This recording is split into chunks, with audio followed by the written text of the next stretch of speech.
নাটোরের বড়াইগ্রামে তুচ্ছ ঘটনাকে কেন্দ্র করে দুই এলাকার বাসিন্দাদের মধ্যে দফায় দফায় সংঘর্ষে অন্তত 10 জন আহত হয়েছেন।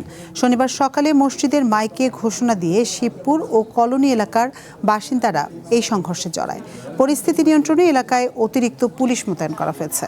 স্থানীয়রা জানান, ঈদের পরদিনের একটি হাতাহাতির ঘটনার জেরে শুক্রবার রাতে প্রথম দফা সংঘর্ষ শুরু হয়।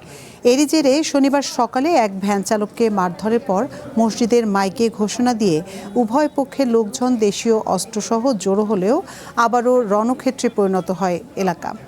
এ সময়ে ধাওয়া পাল্টা ধাওয়া, ট্রাক ভাঙচুর এবং নগদ টাকা ছিনতাইয়ের ঘটনা ঘটে। খবর পেয়ে পুলিশ, ডিবি ও র্যাব ঘটনাস্থলে গিয়ে পরিস্থিতি নিয়ন্ত্রণে আনে। বড়াইগ্রাম উপজেলা নির্বাহী কর্মকর্তা লায়লা জান্নাতুল ফেরদৌস জানান, আইনশৃঙ্খলা বাহিনীকে সাথে নিয়ে উভয় পক্ষের সাথে বৈঠক করে পরিস্থিতি শান্ত করা হয়েছে এবং পরবর্তীতে বিষয়টি স্থায়ীভাবে সমাধান করা হবে।